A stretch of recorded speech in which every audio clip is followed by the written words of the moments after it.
Chapter 20. All Astir. A day or two passed, and there was great activity aboard the Pequod.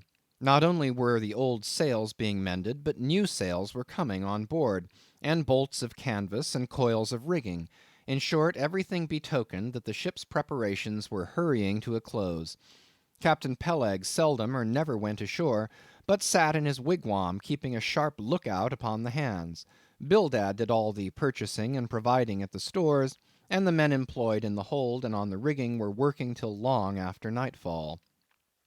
On the day following Queequeg's signing the articles, word was given at all the inns where the ship's company were stopping that their chests must be on board before night, for there was no telling how soon the vessel might be sailing.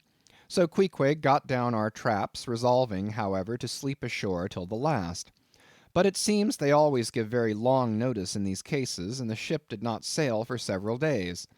But no wonder, there was a good deal to be done, and there is no telling how many things to be thought of before the Pequod was fully equipped. Every one knows what a multitude of things, beds, saucepans, knives and forks, shovels and tongs, napkins, nut-crackers, and what not, are indispensable to the business of housekeeping. Just so with whaling, which necessitates a 3 years' housekeeping upon the wide ocean, far from all grocers, costermongers, doctors, bakers, and bankers. And though this also holds true of merchant vessels, yet not by any means to the same extent as with whalemen.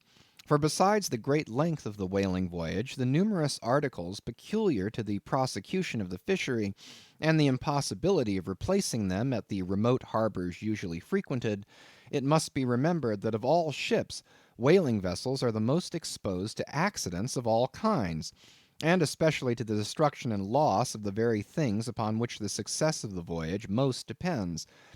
Hence the spare boats, spare spars, and spare lines and harpoons, and spare everythings almost but a spare captain and duplicate ship. At the period of our arrival at the island, the heaviest storage of the Pequod had been almost completed, comprising her beef, bread, water, fuel, and iron hoops and staves. But as before hinted, for some time there was a continual fetching and carrying on board of divers odds and ends of things, both large and small. Chief among those who did this fetching and carrying was Captain Bildad's sister, a lean old lady of a most determined and indefatigable spirit, but withal very kind-hearted, who seemed resolved that if she could help it, nothing should be found wanting in the Pequod, after once fairly getting to sea. At one time she would come on board with a jar of pickles for the steward's pantry, another time with a bunch of quills for the chief mate's desk, where he kept his log, a third time with a roll of flannel for the small of some one's rheumatic back. Never did any woman better deserve her name, which was Charity, Aunt Charity, as every one called her.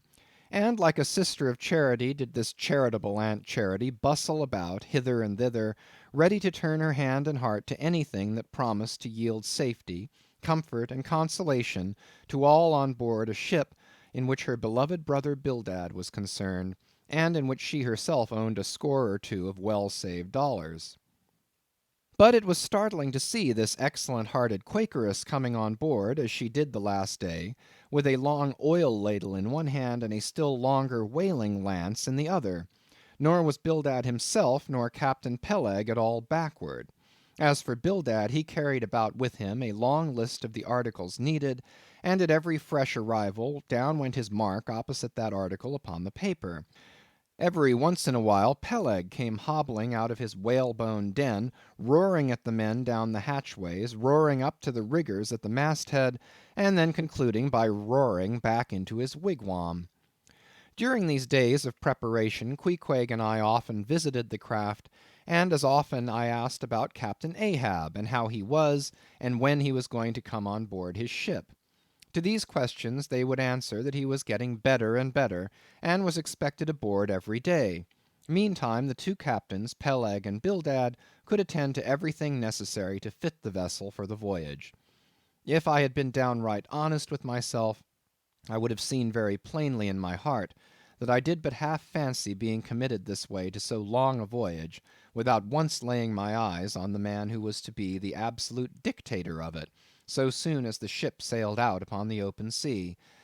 But when a man suspects any wrong, it sometimes happens that if he be already involved in the matter, he insensibly strives to cover up his suspicions even from himself. And much this way it was with me. I said nothing, and tried to think nothing. At last it was given out that some time next day the ship would certainly sail. So next morning Queequeg and I took a very early start.